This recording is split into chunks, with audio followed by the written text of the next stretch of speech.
Entonces, otra vez, a ver, repíteme la pregunta, ¿cuál era? A ver, para los marginalistas, ya bueno, ya estamos grabando, para los marginalistas, ¿cómo dice la pregunta? Dice, bajo el análisis marginalista, ¿cómo se determina el valor de una mercancía y cuál es su diferencia con el análisis marxista? Bueno, los marginalistas son una corriente austríaca, fundamentalmente, de teóricos económicos que van a debatirle directamente a Marx. ¿Sí? Entonces, por ejemplo, en el caso de Marx, ¿no? De Marx como Smith y Ricardo, ¿no? En el centro del análisis es el trabajo humano. Trabajo humano como fuente del valor, ¿no? O sea, el trabajo humano es el que genera valor, ¿sí? Entonces, ese es, digamos, el punto tanto de Smith como Ricardo como Marx, ¿sí? Y los marginalistas van a hacer una contrarrevolución, van a tratar de contraatacar esta visión de Marx acerca de que el trabajo humano es el generador de valor, ¿sí? Entonces, ellos van a combatir esta idea de Marx, ¿sí? ¿Quiénes son los más representativos de los marginalistas? Pues hay varios, está Von Thunen, está Henrik Hermann Gossen, Dupuy, algunos franceses también, pero fundamentalmente marginalistas son austriacos, pero los más importantes, los que concretizan una visión marginalista del análisis económico son Karl Menger y Gibbons, ¿no? Entonces, ¿cuál es el análisis? ¿Cuál es la diferencia de los marginalistas? Bueno, los marginalistas, ¿por qué son marginalistas? Porque van a establecer una cosa que se llama el principio marginal,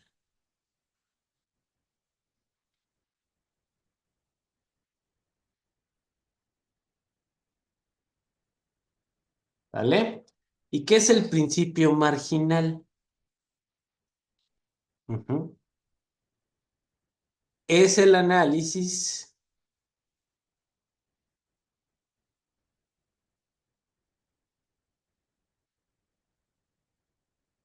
espérame,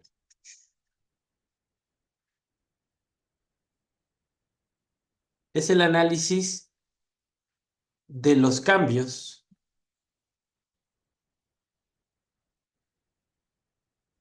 de una variable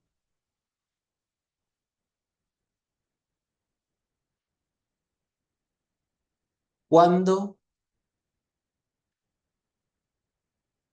otra incrementa en una unidad. Eso es el principio marginal,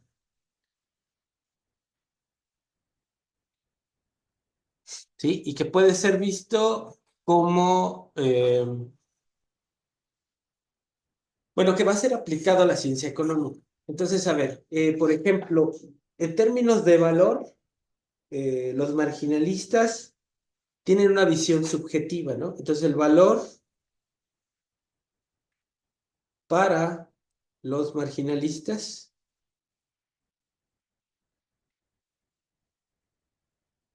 fundamentalmente depende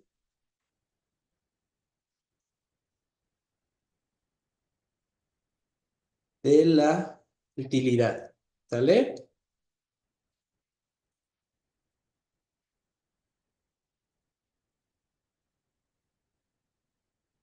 De la utilidad, a ver, está entrando Fernando,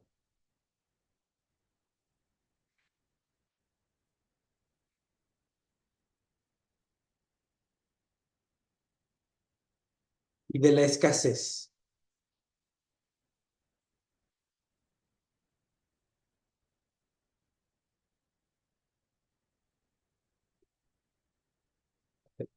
Espera tantito. Escasez. ¿Qué le está pasando? Ya se está. Escasez. Ay, Dios mío. Ahí está. La utilidad y la escasez. ¿Sí? Entonces, de manera general, ¿sí? Eh, como les había planteado, creo que desde el inicio, ¿no? Si aumenta la escasez,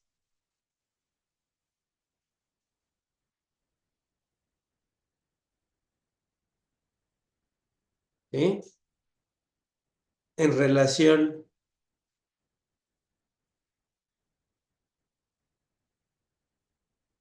a la utilidad, entonces aumenta el valor.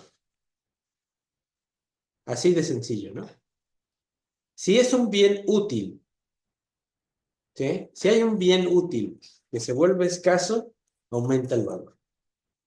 Esa es la idea de los marginalistas y ahorita vamos a ver lo que es el principio marginal. Entonces, por ejemplo, ¿cuál es la diferencia con Marx? Para Marx, la fuente del valor es el trabajo. Para los marginalistas, la fuente del valor depende de la utilidad y de la escasez. Ahí no hay trabajo. Entonces, ante un aumento de la escasez, hay un aumento del valor. ¿Sí? Siempre que el bien sea útil. ¿Vale? Entonces, esa es la diferencia entre los marginalistas y Marx. Pero vamos a ver qué es el principio marginal. Y les voy a poner un ejemplo, que es el ejemplo clásico, que es la paradoja del agua y los diamantes.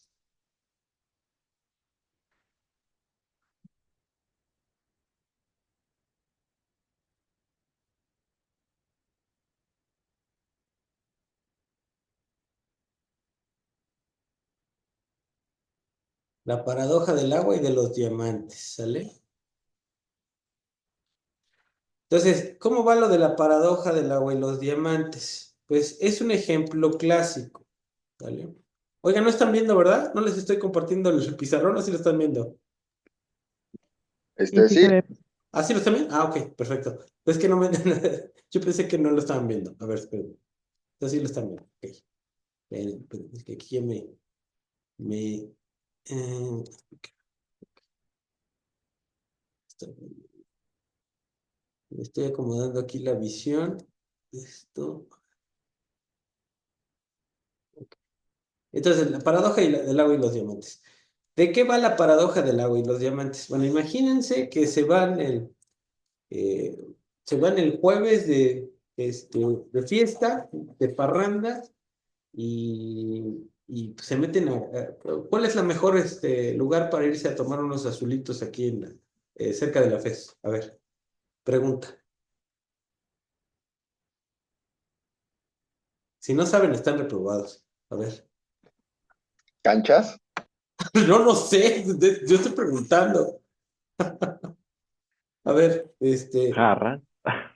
pero a ver, pues platiquen, digo, pues yo no sé dónde está, por dónde está. Yo sé que por acá hay unos tugurios aquí de este lado sí, de las canchas, ¿no? De este lado, como yendo al de servicios municipales, ¿no?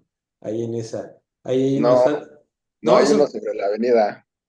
A los que va más la gente sobre la avenida, o sea, sobre la misma avenida de la FES. sobre la López, Ajá, que es Canchas y Fénix, creo, me parece se llama. y ahí y está bueno, ¿por qué está bueno? A ver. Es porque está cerca, Ah, no caminas tanto. ok, No está caro, tiene promociones. ok, Ah, no, hay promociones, eso es importante, a ver. es prom- hay Bueno, entonces, promociones. Bueno, entonces se van ahí a qué, ¿cómo dicen? ¿A las canchas o cómo se llaman? La Cancha se llama. Ok, se van a canchas, ¿no? Todos se van a canchas, porque es jueves y ya, el cuerpo lo sabe, ¿no? Entonces, se van a las canchas, se están tomando sus azulitos, están ahí, cotorreando, se pasan de azulitos, ya, se empiezan a poner medio impertinentes y de repente pierden la noción, ¿no?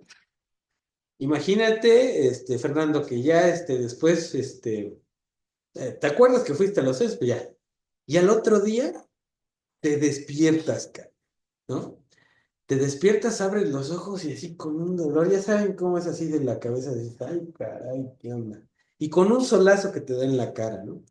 Te despiertas y encuerado, ¿no? Encuerado y ¿sabes qué? Pero aparte estás en un desierto, encuerado en un desierto.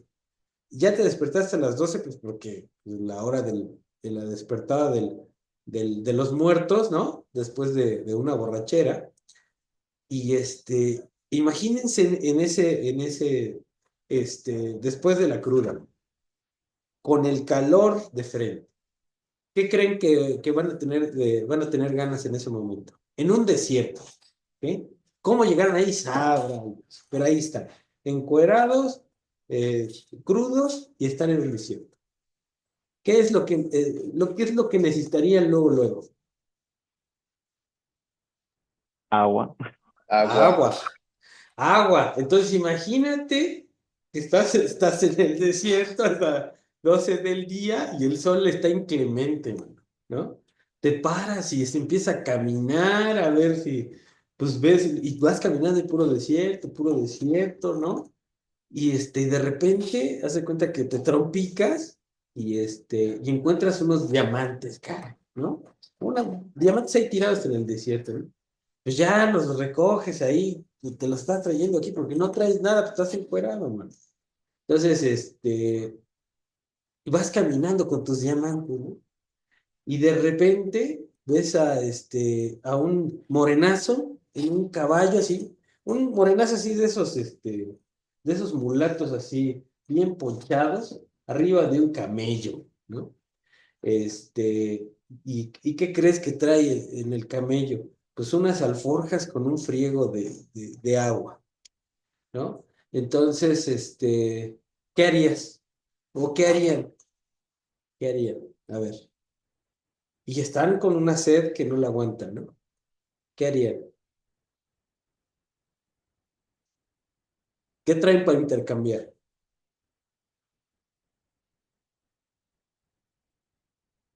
¿Qué onda? ¿Ya se fueron o qué? Pues la están pensando mucho. Pues los diamantes. Los diamantes, sí, sí, pues nada más ¿qué traes y digo, pues si quieres intercambiar otra cosa, pues ya será cosa de ustedes, pero traen los diamantes, ¿no? Fíjense cómo está la cosa.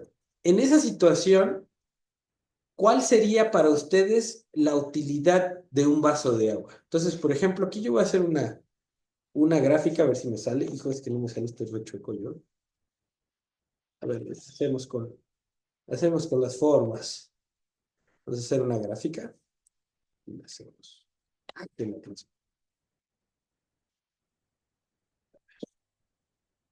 Que la canción no me deja hacer mi gráfica. A ver, ¿por qué no me deja? Ah, a ver, déjame conseguir. Ok, fíjense. Voy a hacer mi gráfica, ¿eh?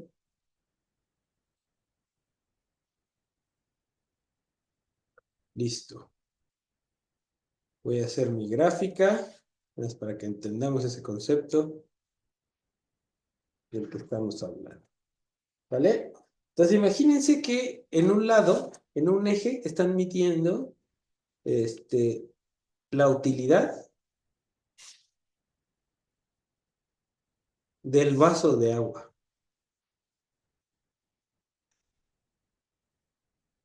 Y acá van a ver el número de vasos de agua.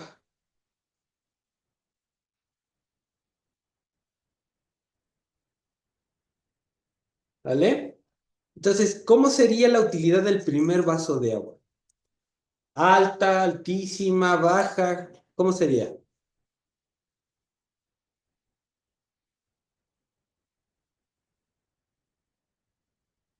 Pues alta, ¿no? Porque es la primera. La primera, tienes muchísima sed, están encuerados, se levantaron crudos con el sol, ya caminaron, traen los diamantes, ¿no? Entonces, la utilidad de ese primer vaso de agua sería la más alta, ¿no? Voy a ponerlo con otro colorcito. Entonces, vamos a suponer que es esto.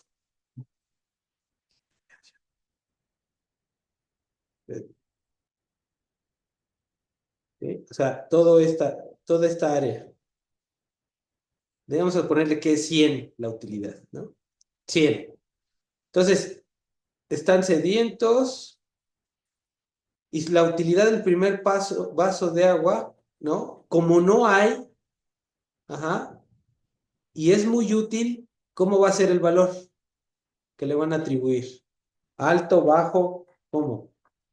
Muy alta. Muy alta. Entonces, el valor del primer vaso es muy alto, ¿sí? Entonces, ustedes van a estar dispuestos a darle varios diamantes al morenazo este a cambio de un vaso de agua, ¿sí? ¿Qué va a pasar cuando ya, a ver, ya entregaste unos diamantes y te dieron un vaso de agua, pero todavía tienes sed, ¿sí? Entonces, ¿cómo va a ser la utilidad del siguiente vaso de agua? Igual, mayor, menor, ¿qué onda? Menor porque ya saciaste un poquito la sed. Una parte, exactamente. Entonces va a ir que disminuyendo la utilidad. Y ya el del segundo vaso va a ser esto, ¿no? A ver, espérenme, es que, híjole, están muy feas estas, ¿cómo se llama? Pero, a ver si las puedo mejorar con, aquí lo voy a poner con negrito, con rojo, negrito. Entonces, a ver, dijimos esta es la utilidad, ¿no? Del primero.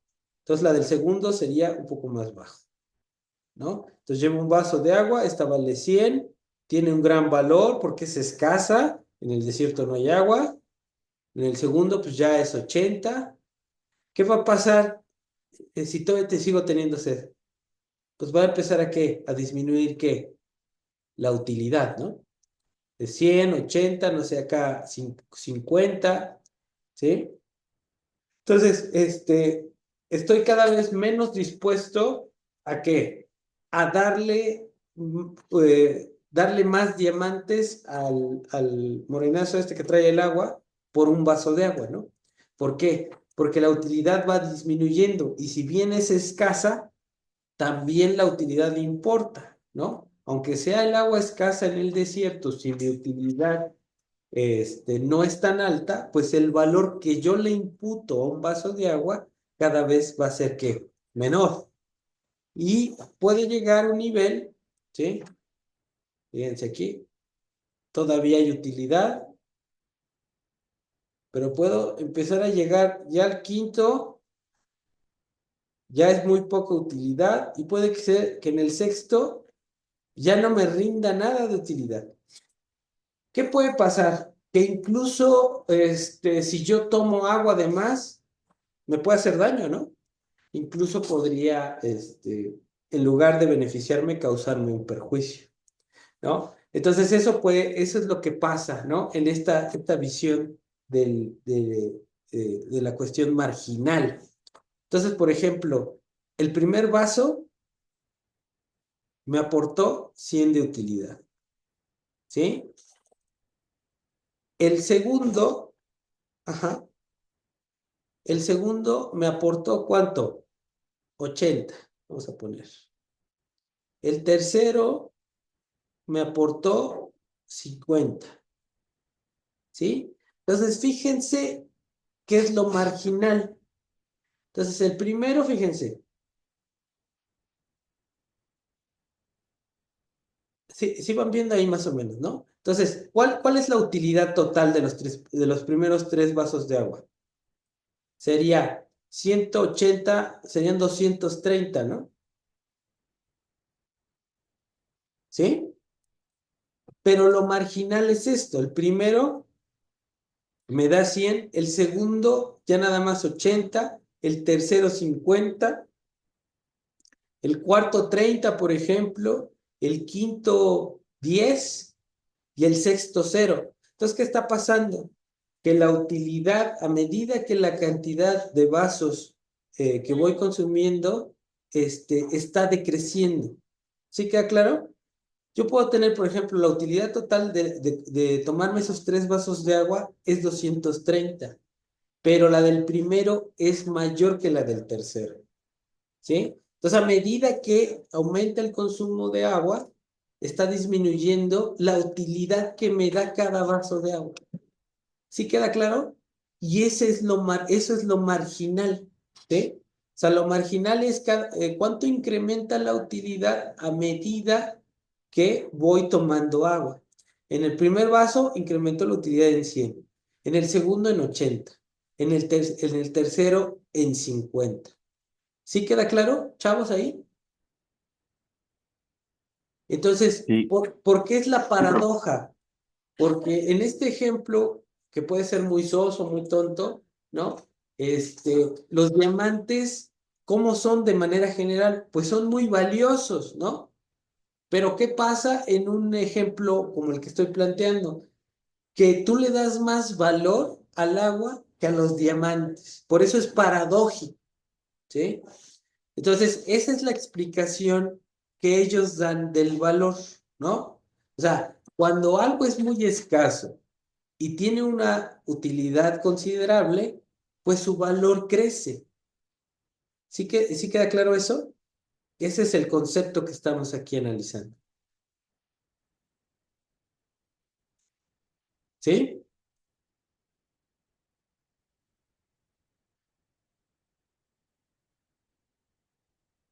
¿Sí o no? ¿Sí o no? sí, Ok, ok. Entonces, lo marginal aquí está, o sea, ¿no? Aquí estamos viendo lo marginal y lo total, ¿no? El consumo de 3 vasos de agua son 230, pero cada uno de los vasos de agua me está dando, ¿qué? Una utilidad cada vez menor, ¿no? Que el primero, ¿sí? Entonces, bueno, ahí vamos claros. Ese es el concepto marginal, ¿no? Entonces, cuando yo estoy pensando en economía desde el punto de vista marginalista, si me como un chocolate, ¿cuál es la utilidad que me va a dar? Ah, no, pues me va a dar 10. Pero si me como un segundo chocolate, pues a lo mejor mi utilidad nada más va a incrementar en 3, ¿no? Este, dependiendo de cuál sea la utilidad que yo perciba, y por eso es subjetivo, ¿no? O sea, no es lo mismo la utilidad que ustedes perciben del consumo de algo que la utilidad que yo percibo de lo que yo consumo o de la misma cosa. ¿Por qué? Porque somos individuos que tenemos preferencias distintas y que podemos sentir distintas cosas cuando nos comemos las cosas o cuando estamos viendo alguna película o lo que sea. La utilidad es subjetiva, ¿no? Pero esta teoría trata de vender la idea de que el valor de las cosas tiene la relación entre, este, a ver, déjenme ver, porque me están hablando por teléfono. Bueno,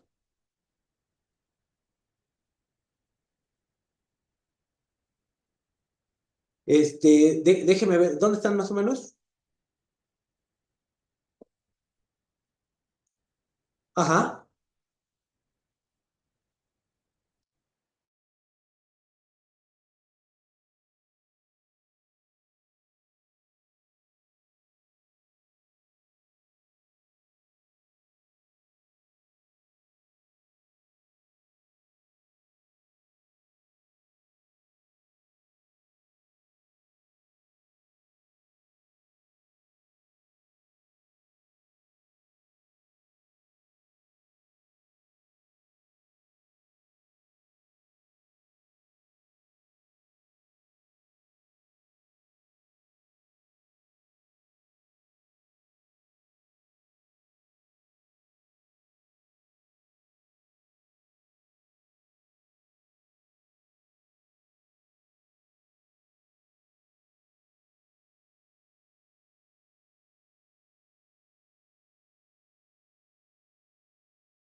No, listo, perdón. Entonces, ese sería el punto de diferencia entre los marginalistas y Marx respecto al valor. Y en este punto, lo central es entender el concepto de utilidad y escasez, ¿sí? Entonces, digamos, esa es la fórmula que van a emplear los marginalistas. No sé si tengan alguna pregunta ahí.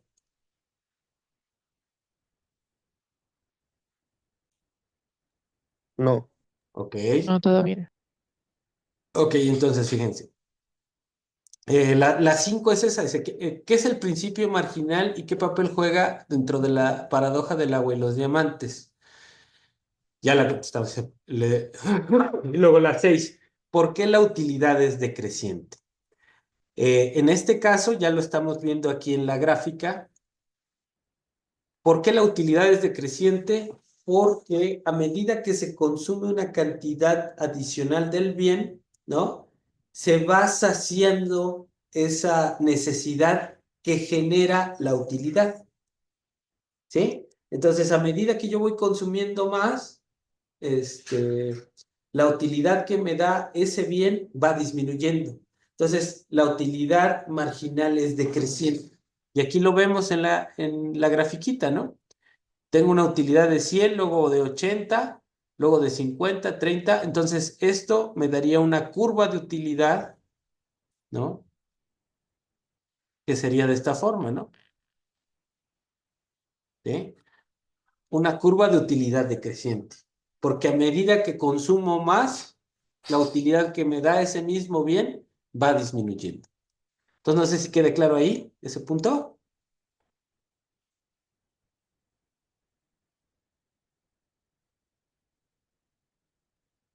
Sí, perfecto. Bueno, la pregunta 7 de esta segunda guía, ¿sí? Dice, ¿a quién se le atribuye el desarrollo de la teoría del consumo mediante el principio marginal? Al quien se le atribuye es a Heinrich Hermann Gossen, ¿sí? El desarrollo de la teoría del consumo a través del principio marginal. Luego viene la pregunta 8. Dice, según Menger, ¿cuál es la diferencia entre los bienes económicos y no económicos? Bueno, vamos a ver. Entonces, para Menger,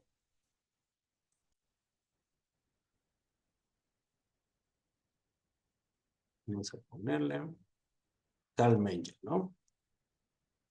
Entonces, Menger, los bienes económicos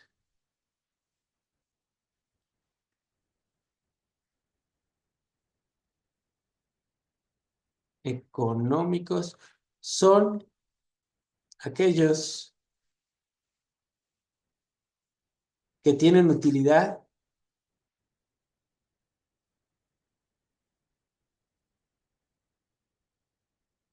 y que son escasos, ¿sí? O sea, para Menger, los bienes económicos o los bienes que son de interés para la ciencia económica son aquellos que tienen utilidad, eh, este, y que son escasos, ¿no? Y los bienes no económicos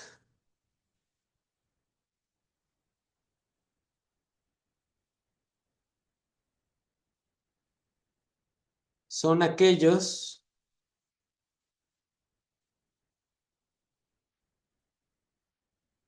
que son abundantes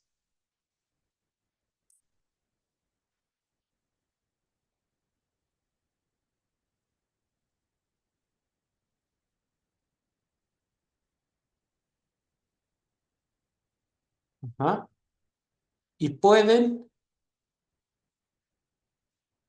pero, pueden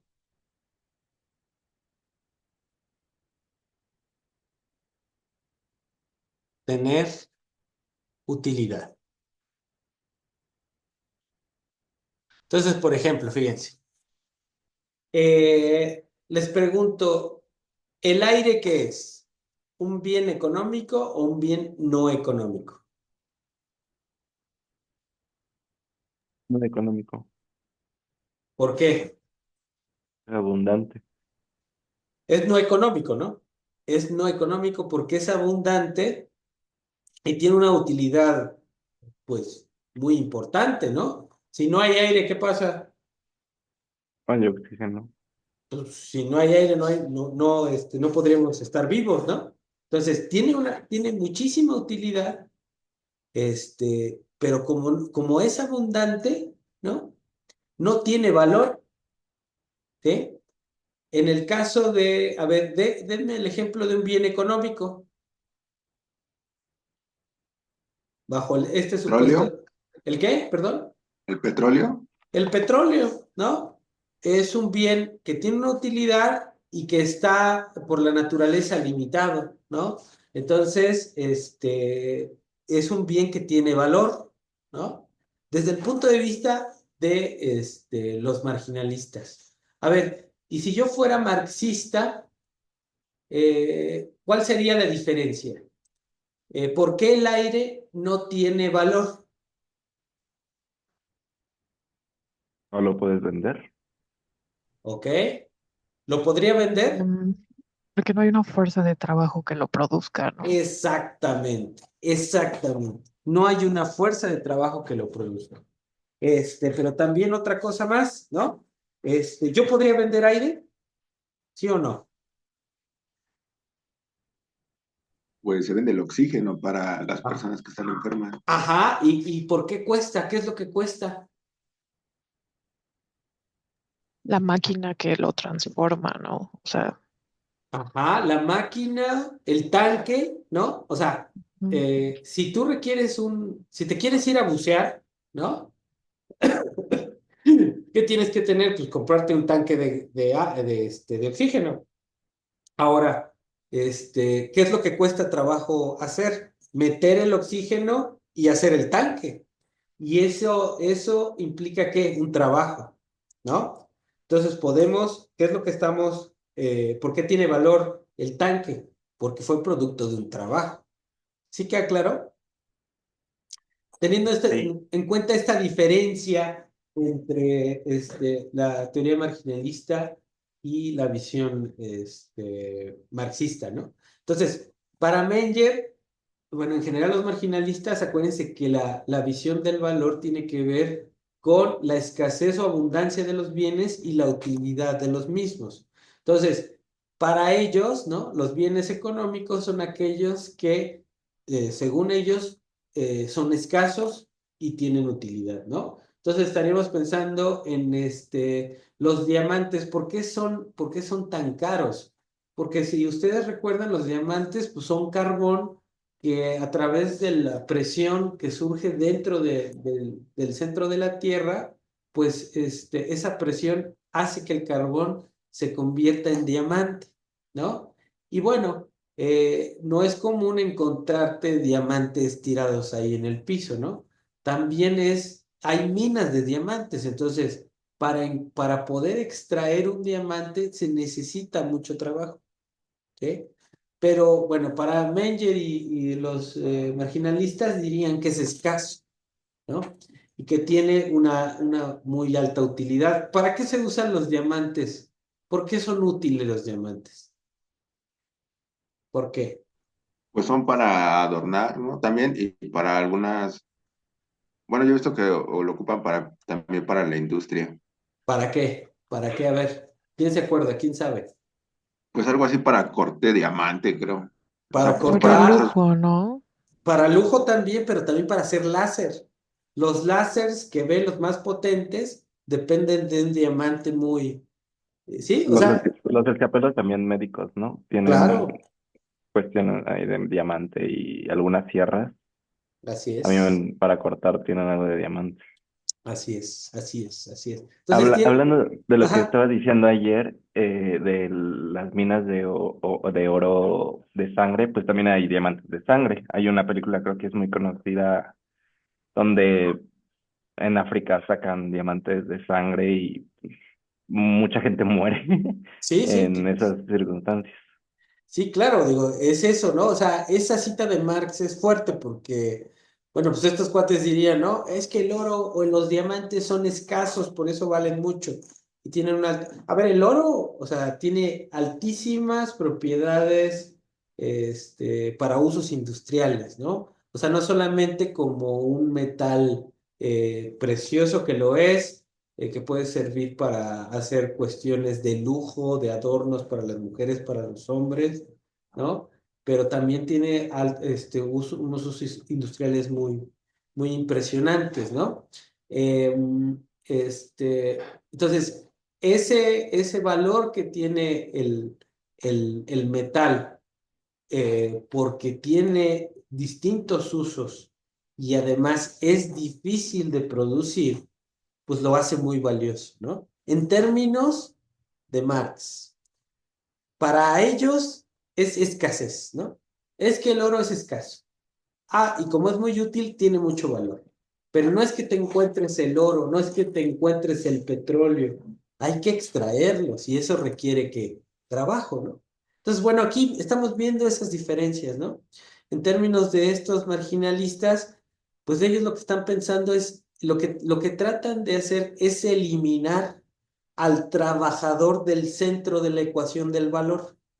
Entonces, ya Smith y Ricardo y Marx habían dicho que la fuente de la riqueza es el trabajo, ¿no? Entonces, la doctrina marginalista lo que trata de hacer es invisibilizar al trabajo humano.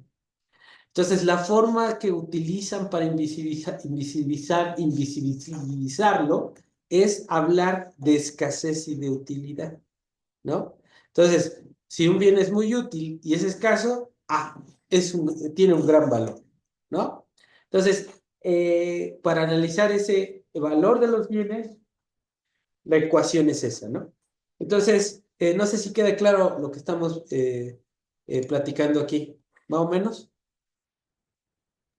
Sí, Sí, es claro. Ok, entonces ya tenemos, ¿no?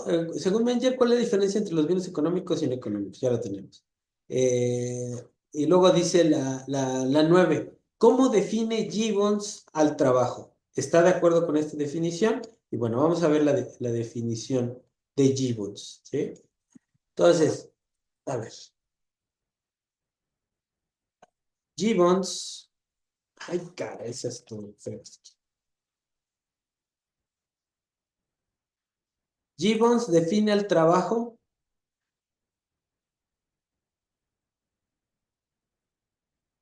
como aquel esfuerzo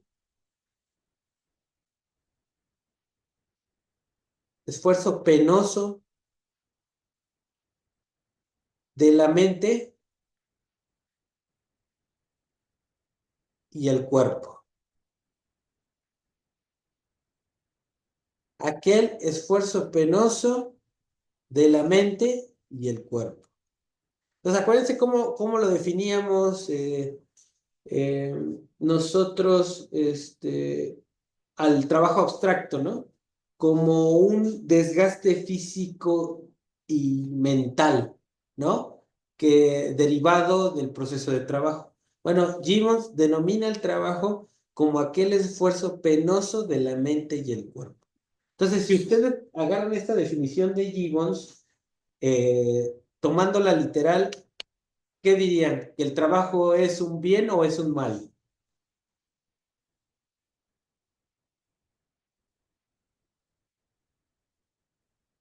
pues un mal. Pues es mal, ¿no? Entonces, no, pues, fíjense, entonces es un sacrificio trabajar, ¿no? Entonces, luego ahí va corrigiendo. Entonces, para él hay algunos trabajos, ¿no? Que dan placer, son placenteros, ¿no? Si uno encuentra un trabajo, ¿no? Con el que se sienta a gusto, pues trabajar va a ser placentero. No tiene por qué ser penoso, ¿no? Hay trabajos, sí, que son trabajos muy, pues, complicados y tienden a ser, pues sí, penosos, ¿no? duele trabajar, pero hay otras labores que no necesariamente. Y uno de los otras definiciones de trabajo también tiene que ver con el hecho de que el hombre, eh, al ser un ser grupal, ¿no? El trabajar le hace bien en el sentido de que hacer algo productivo, pues te hace sentir bien, ¿no? Independientemente de que te canses, porque cualquier trabajo cansa, ¿no? Cualquier trabajo desgasta. Pero bueno, ellos establecen esta definición porque después van a establecer un concepto, el concepto de salario, el concepto de salario y el concepto de oferta laboral. Entonces, fíjense aquí, ¿no? Nosotros, esta es la definición de Gibbons, y ya les platico estas cosas. Luego, la pregunta que sigue es si usted está de acuerdo con esta definición. Yo estaría en desacuerdo con esta definición, pero depende de cada quien, ¿no? Les digo, algunos trabajos eh, producen placer, ¿no? Algunos trabajos llegan a ser placenteros.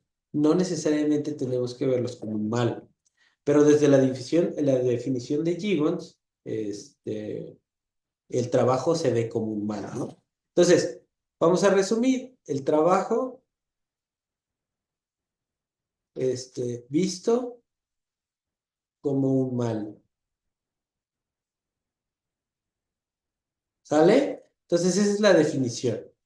Si es un mal, fíjense, si es un mal, entonces el trabajador o cualquier persona va a tener que enfrentarse a una decisión. Eh, ¿Cuánto trabajar?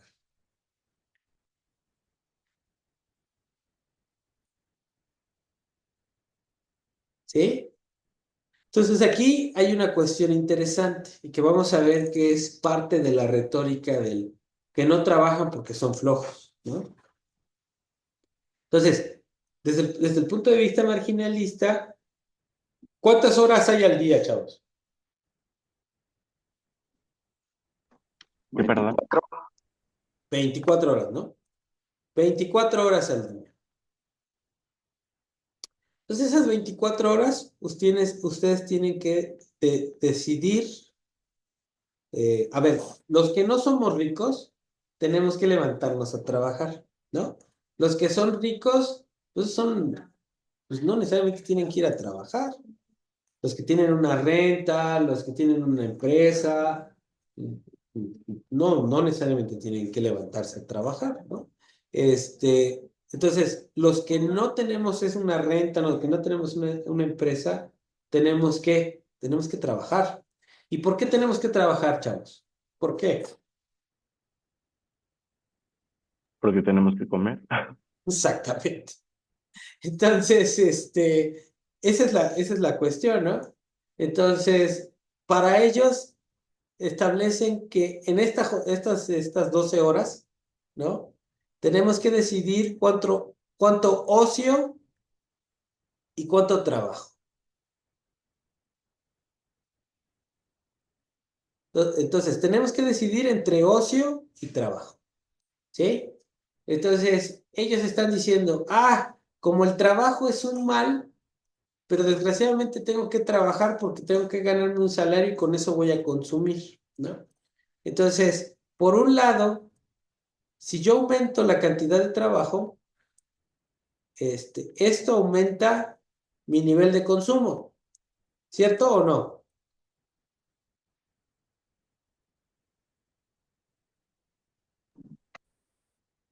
Como Chao. dijo, más trabajo, más consumo.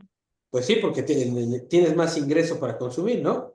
En teoría. Sí, sí, Entonces, si yo trabajo más, aumento el consumo, pero por otro lado, si trabajo más, disminuyo ¿qué?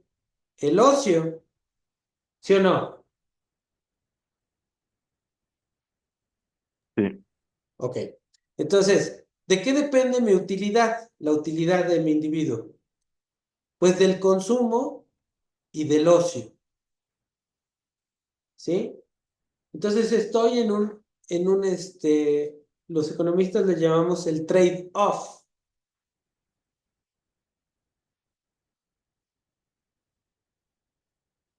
¿Qué quiere decir trade-off? Es un costo de oportunidad.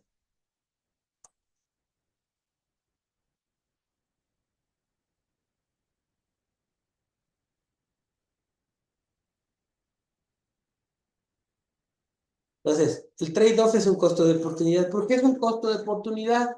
Porque si quiero consumir más, ¿qué tengo que dejar de hacer?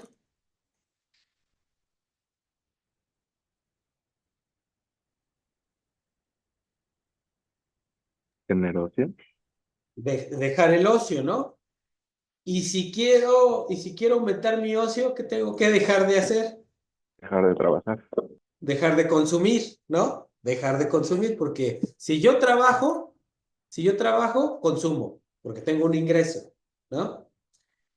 Entonces, esa es la idea, ¿no? Si yo trabajo, consumo porque tengo un ingreso, y si consumo más, pero si consumo más es porque tengo que trabajar más, y eso implicaría dejar de tener tiempo libre, ¿no? ¿El tiempo libre se valora? Sí, claro que se valora, ¿no? Pero bueno, ese es el trade-off que supuestamente están estableciendo, ¿no? Ocio, trabajo. Consumo, ocio, ¿no? Nosotros que somos simples mortales, pues difícilmente tenemos esa alternativa. ¿Qué pasa si no trabajo? ¿Qué pasa si no trabajamos, chavos? No consumimos. Pues no consumimos y pues vamos ahí a vivir de homeless, ¿no? ¿Sí? Entonces, fíjense cómo va a ir la idea, ¿no? Fíjense cómo va a ir la idea. Acuérdense de la retórica de derecha, que es retórica, ¿no? ¿Qué dicen? Que los pobres son pobres, ¿por qué? Porque Porque quieren quieren. Porque quieren, porque están eligiendo ¿qué? no trabajar. Están eligiendo su ocio ¿sobre qué? Sobre su consumo. ¿Sí queda claro? Sí, Entonces, de aquí viene esa idea de que el pobre es pobre porque no trabaja, ¿sí? Aquí está, porque viene de esa decisión del ocio y del consumo. Entonces, para ellos, los pobres están valorando más su ocio, fíjense, ¿eh? Valoran más su ocio que su consumo. ¿Cómo ven?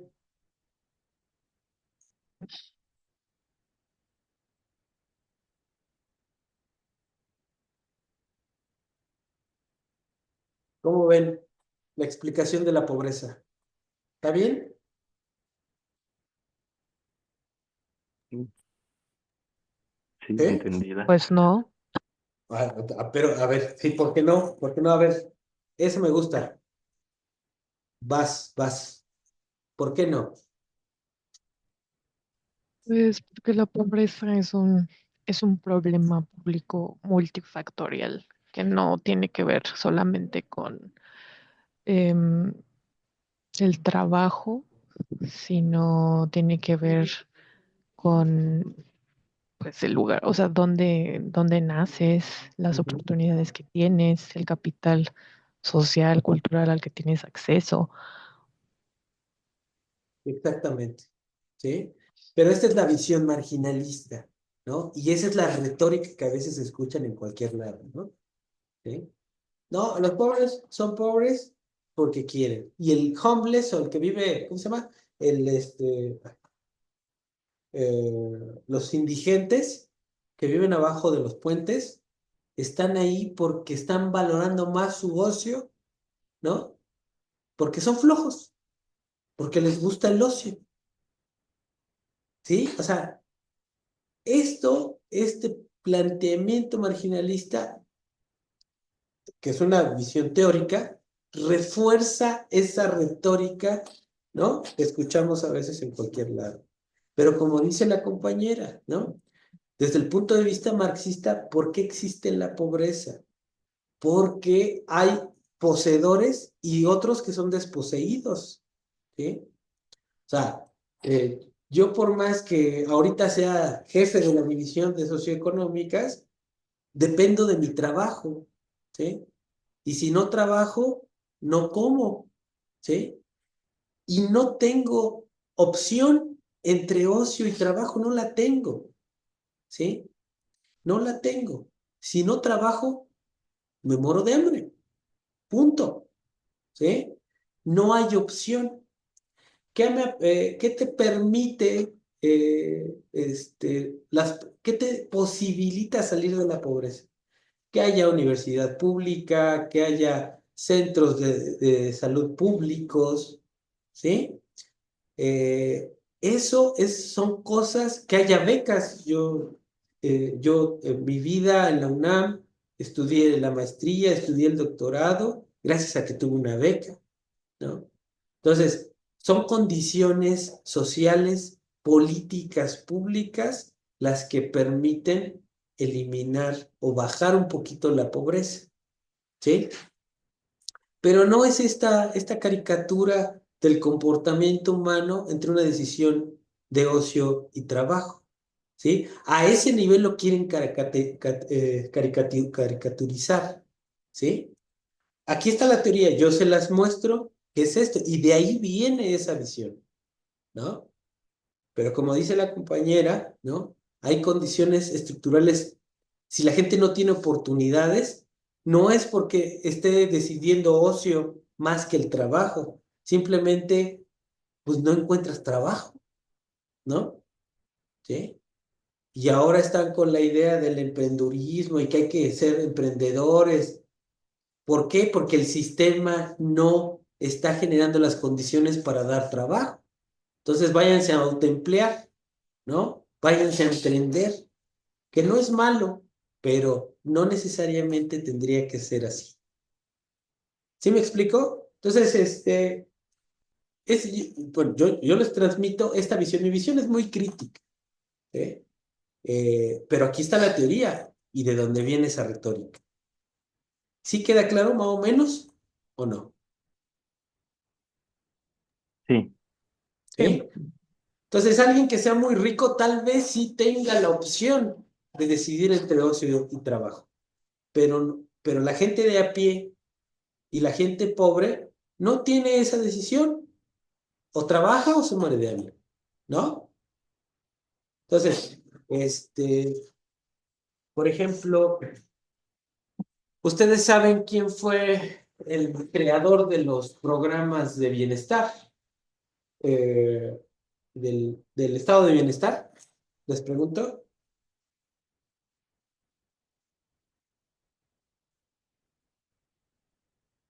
chavos. pues el viejito del pelo blanco. Hugo Bismarck. Exactamente, Michelle. Padilla lo dijo bien. Otto von Bismarck. Otto von Bismarck era un canciller alemán, ¿no?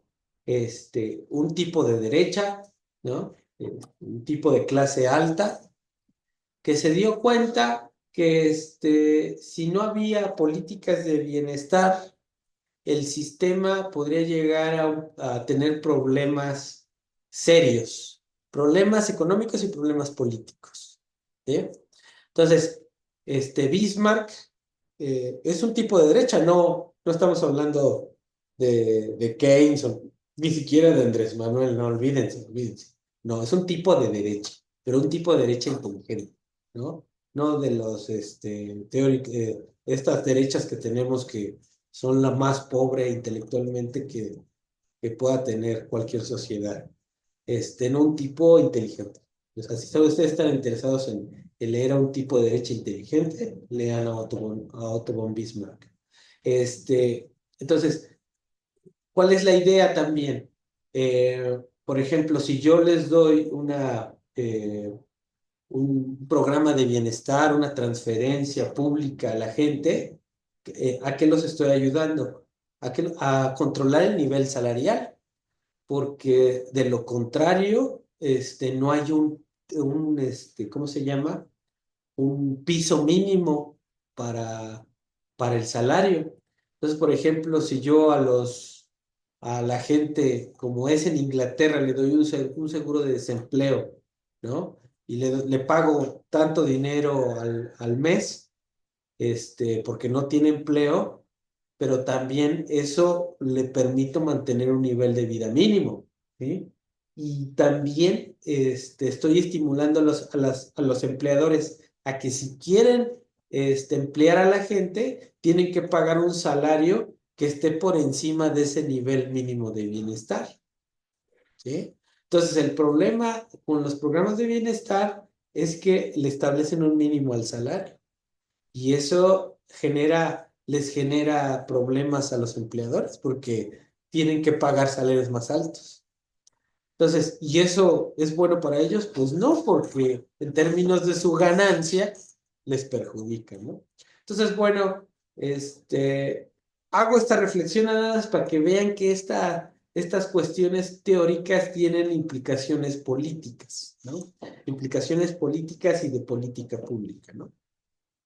Pero a ver, ¿queda claro esto? Entonces, sí, o sea, esta teoría se baja a un nivel en donde nos pone una decisión entre ocio y trabajo como si esa fuera una decisión para la gente normal. ¿Sí? Entonces, ¿sí queda claro o no, chavos? Sí. ¿Vale? Entonces, vamos a ver, vamos a seguir. ¿Alguna duda ahí?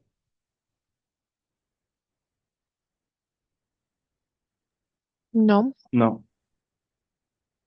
Entonces aquí, ¿no?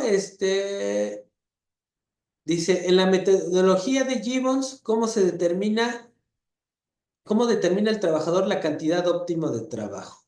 ¿No? Entonces vamos a ver, con esta relación, fíjense, ¿cómo determinaría la cantidad óptima de trabajo un trabajador aquí? Vamos a ver,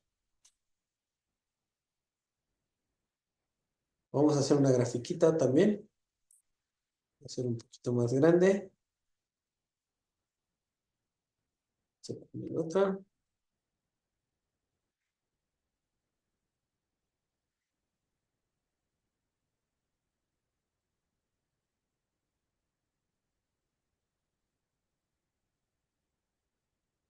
Ahí está.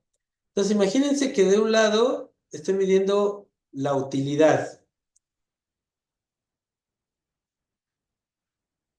del ocio, del ocio y y del consumo o trabajo. Vamos.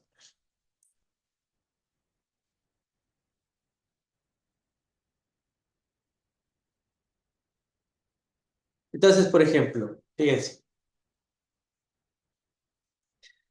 yo tengo acá el ocio, ¿no? El 100% de ocio. Si tengo 100% de ocio, ¿no?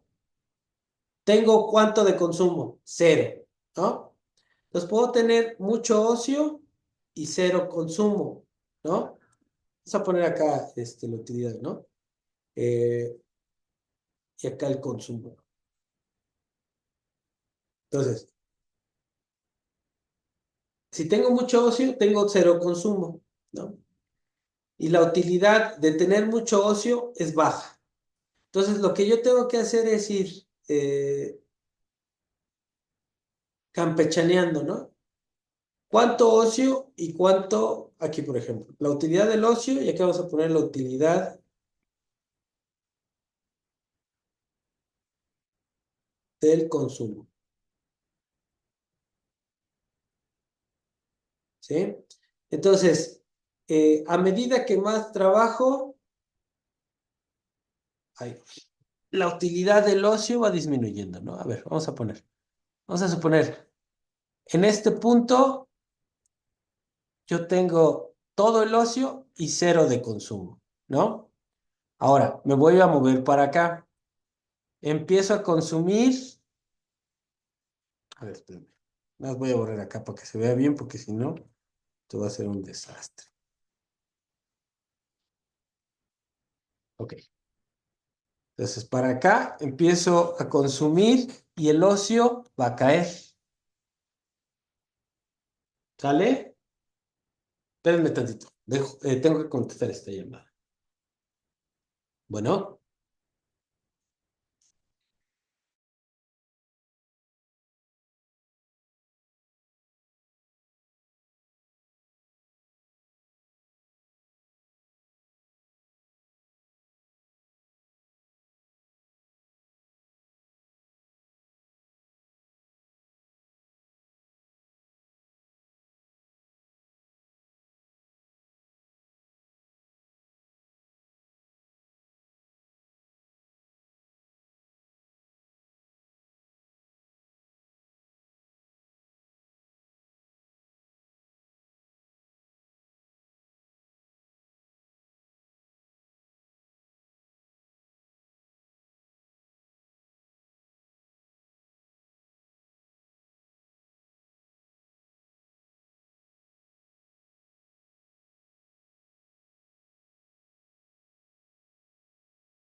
Perdón, chavos, es que tengo 20 canales que atender aquí.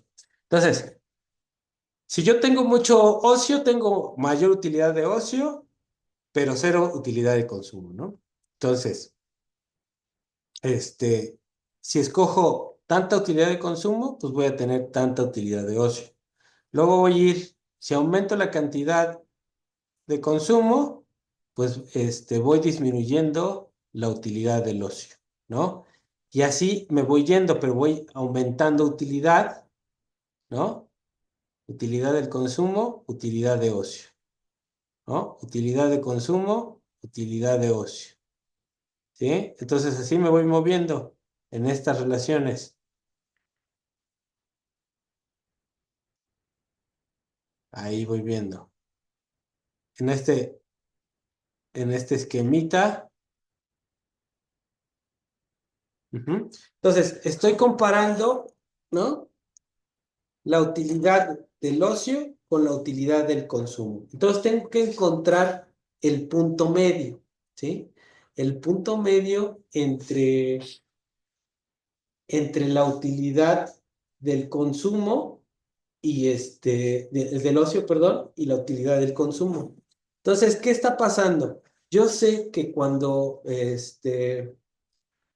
aumento el consumo, estoy perdiendo utilidad por parte del ocio, ¿no? Entonces eso lo tengo que ir viendo.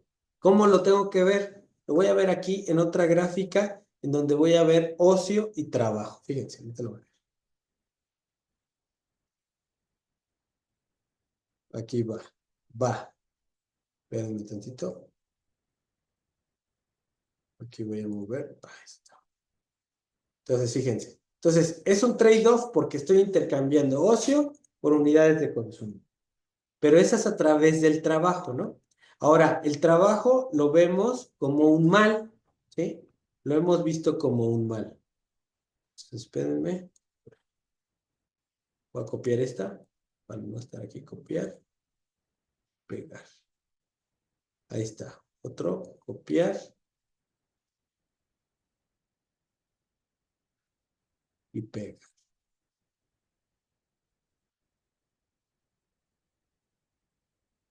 Listo. Entonces, fíjense. Ahora lo que voy a medir aquí es el ocio y trabajo. Entonces, a medida que yo voy trabajando más, ¿sí? Esta es la utilidad del ocio. ¿Y qué pasa? Esta es la utilidad, utilidad. Y aquí vamos a poner, este es ¿cómo le llaman el esfuerzo doloso? Este es el trabajo, lo veo como un malestar, un mal. Entonces, si yo disminuyo el ocio, disminuyo la utilidad. Y por el otro lado, fíjense, si estoy aquí, estoy ofreciendo cero de trabajo, aquí en el máximo ocio. Pero si ya bajé acá, voy a empezar a ofrecer una cantidad de trabajo, ¿no? ¿Y qué va a aumentar? Me va a aumentar el malestar. Ujú. A ver, lo voy a ver, les digo, a ver, no sé si entiendan esta cosa. Voy disminuyendo la utilidad del ocio y por otro lado aumento el malestar del trabajo, ¿no? Entonces, el ocio va disminuyendo y ¿cómo se llama? Y el malestar va, ¿qué? Va aumentando,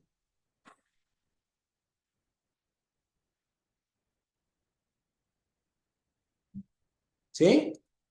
Entonces, ¿cuál es la decisión óptima de trabajo y de ocio? Cuando se cruza, ¿qué? La pérdida de utilidad del ocio con el crecimiento del malestar del trabajo, ¿sí? Que ellos le llaman, en este punto se iguala la utilidad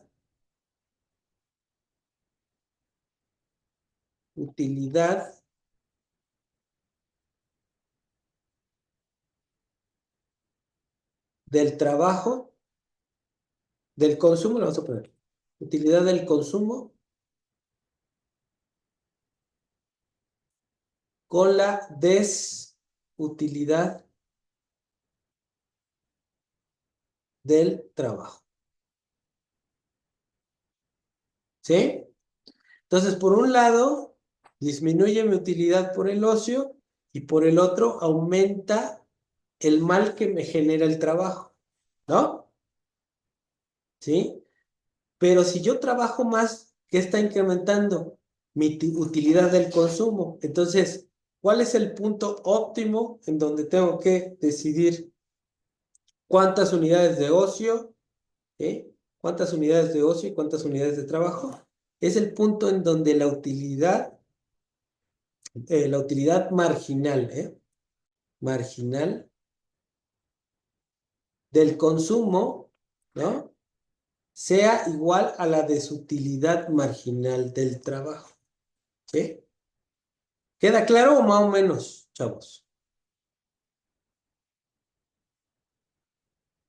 Pregunten, ¿eh?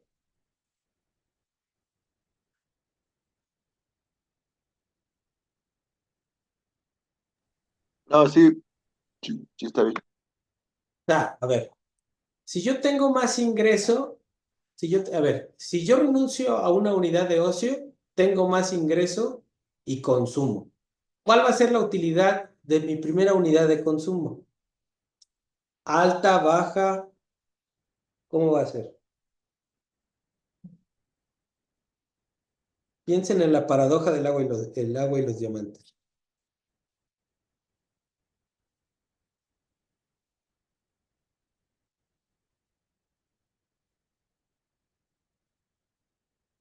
¿No? Bueno, por un lado, la utilidad del primer bien consumido una vez que trabajé es muy alta. Si yo renuncio a otra unidad de ocio, voy a obtener más ingresos y voy a consumir más, pero la utilidad del consumo va a empezar a disminuir. Entonces, esa utilidad del consumo es como si estuviéramos viendo esta gráfica, está cayendo la utilidad del consumo y por el otro lado estamos viendo la utilidad, el daño que me hace trabajar por la pérdida de ocio, ¿sí? Entonces, por un lado, disminuyo el ocio, aumento el consumo y la utilidad empieza. Después, si consumo más, la utilidad va disminuyendo cada vez más, cada vez más. A medida que consumo más, trabajo más, pero va a llegar un punto en que voy a igualar la utilidad que me ocasiona consumir con el mal que me hace trabajar por la pérdida de ocio. ¿Sí? Entonces, más o menos esa es la idea general, ¿no? ¿Sí? Porque cada vez que yo trabajo, tengo ingresos para consumir. Pero en la medida que voy consumiendo más, la utilidad del consumo va disminuyendo. Esa utilidad marginal, ¿no? Y por otro lado, está aumentando mi perjuicio del trabajo. Entonces, eso es lo que tenemos que ver. Y entonces, el punto óptimo, ¿sí? En donde se decide cuánto trabajar y cuánto dedicar al ocio, ¿no? Va a estar determinado por la utilidad marginal del consumo y la desutilidad marginal del trabajo. ¿Sí queda claro o no, chavos?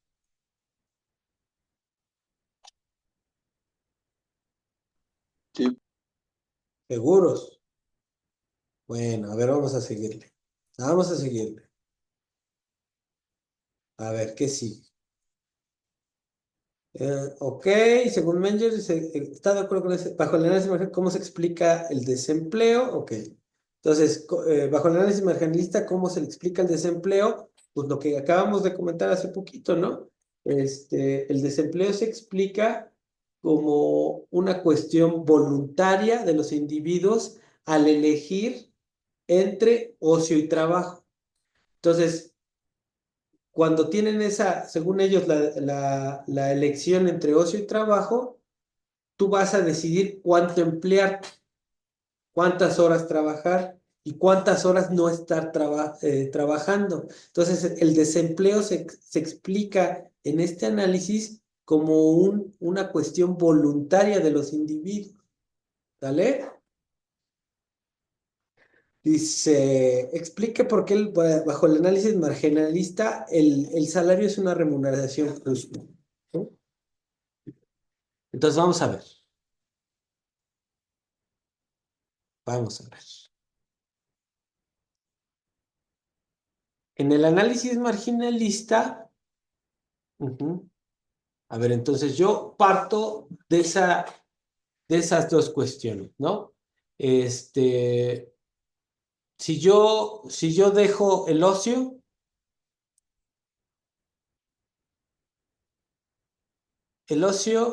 si disminuye el ocio, eso me genera un perjuicio, ¿no? Si aumento el trabajo, eso incrementa el consumo y me genera un beneficio o una utilidad. Ujú. Entonces, la pregunta es, ¿cuándo voy a ofrecer más trabajo? Ujú. Entonces, si estoy diciendo que,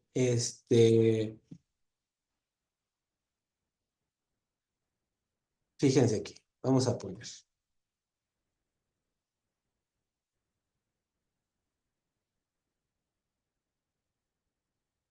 Entonces, para ellos, la oferta de trabajo, vean,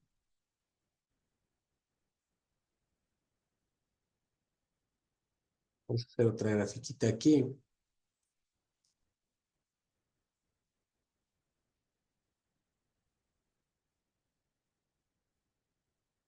acomodarlo.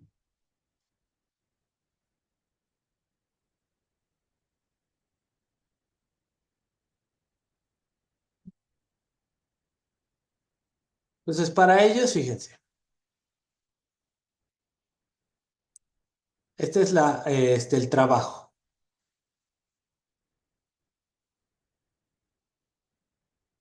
trabajo, ¿sí? Y este es horas de trabajo, ¿no? La cantidad, ¿sí?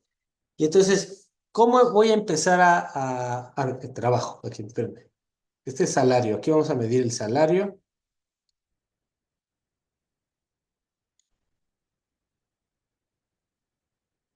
El salario lo voy a poner aquí con W en inglés. Entonces, salario y cantidad de trabajo. Si me pagan 0 pesos, ¿cuánto trabajo?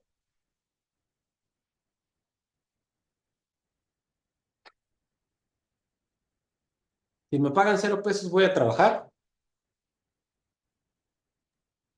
No, No. Entonces, en 0 pesos no trabajo nada. Si ya me empiezan a pagar, entonces voy a empezar a ofrecer trabajo, una hora de trabajo, por ejemplo, con un salario de 1 peso, ¿no? ¿Qué pasa si me pagan 2 pesos? Pues a lo mejor ofrezco otra hora de trabajo, ¿sí? ¿Sí? ¿Qué pasa si me pagan 3 pesos? Pues a lo mejor, fíjense, pero eso implica que ¿qué? Cada vez que yo estoy ofreciendo otra hora de trabajo, ¿qué va a pasar con el ocio?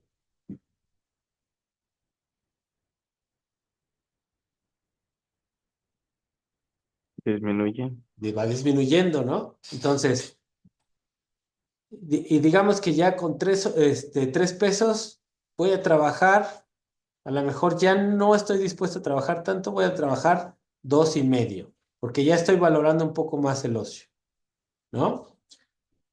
Que debe haber 4 horas, pues a lo mejor ya, ya no estoy dispuesto a trabajar tanto, voy en 2.7, ¿no? Entonces, fíjense, la curva de demanda de trabajo dependiendo de los individuos, porque eso es una cuestión individual, según ellos, pues va a ser una cosa así.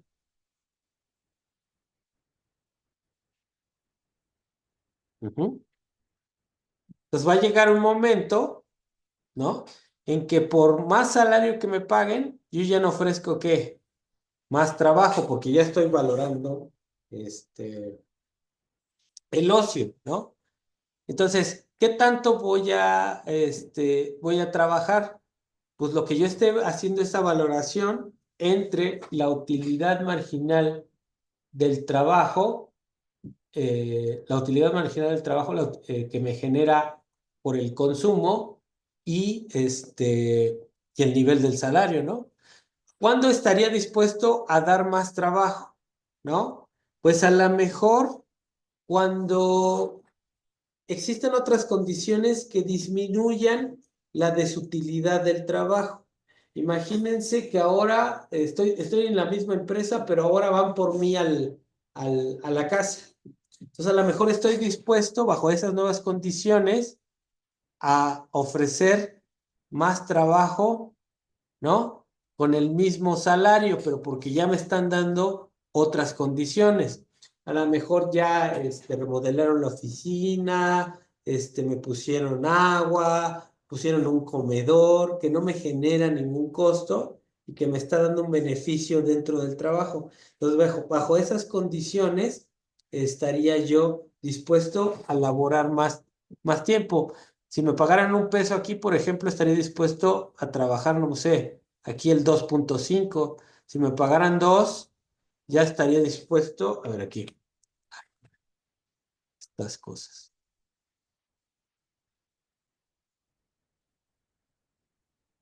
Ya no se borra. Que la canción. Bueno, a ver. Estaría dispuesto aquí, lo voy a poner. Dejo a quitar esta cosa.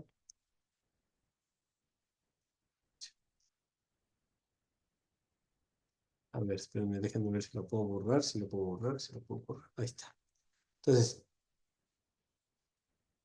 yo estaría, por ejemplo, aquí, estaría dispuesto a trabajar más, ¿no? Pero esto sí cambian las condiciones que hagan que mi renuncia, que mi perjuicio por trabajar sea cada vez menor, o sea, que disminuya, ¿no? La desutilidad marginal del trabajo. Bajo esas condiciones yo ofrecería más trabajo, ¿no? Pero en general, para ellos, o sea, el trabajo ofrece una remuneración justa, en el sentido de que el trabajador recibe un salario acorde con lo que produce, ¿sí? ¿Cuál sería la diferencia con Marx? Marx explica que el salario que se recibe es un salario de subsistencia, que no representa el trabajo. Bueno, para los marginalistas, a los trabajadores se les remunera de acuerdo a su productividad. De hecho, lo que dicen es que el salario es igual a la productividad marginal del trabajo, ¿sí? Y Marx lo que diría es que el salario,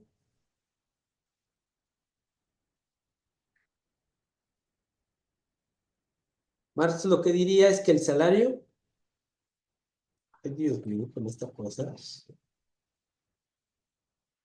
a ver, espérame.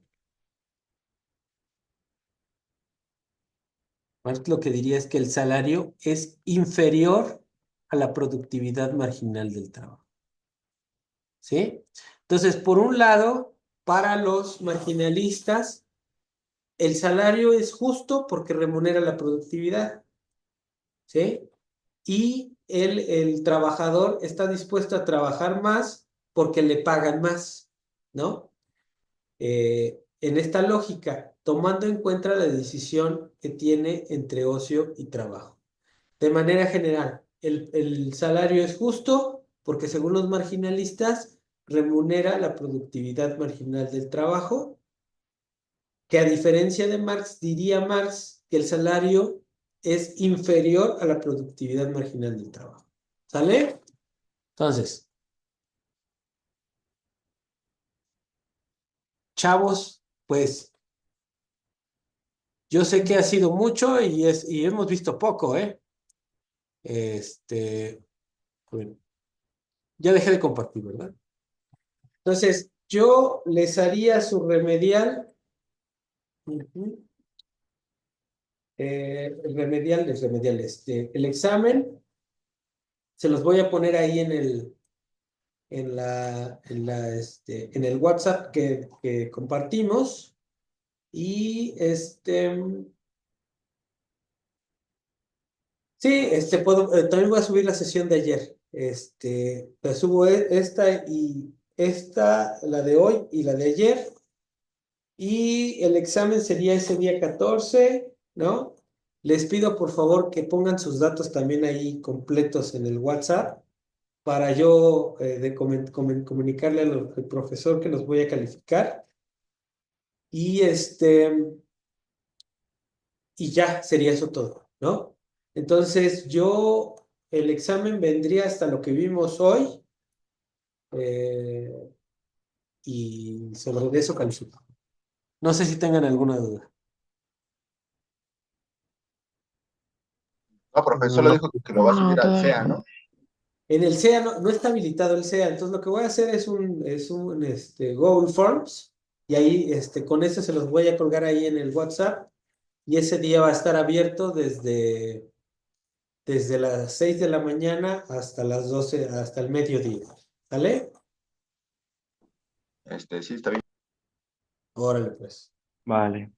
Pues, chavos, tratar de rescatar un semestre en una semana está difícil en términos de los contenidos, pero pues les deseo suerte en su examen. ¿Sale? Gracias. Gracias. Entonces, Gracias. les subo los videos y ahí les comparto todo. ¿Sale? Recuerden sus datos, por favor. Sí, Sí, gracias. gracias. Órale, hasta luego, chavos, suerte.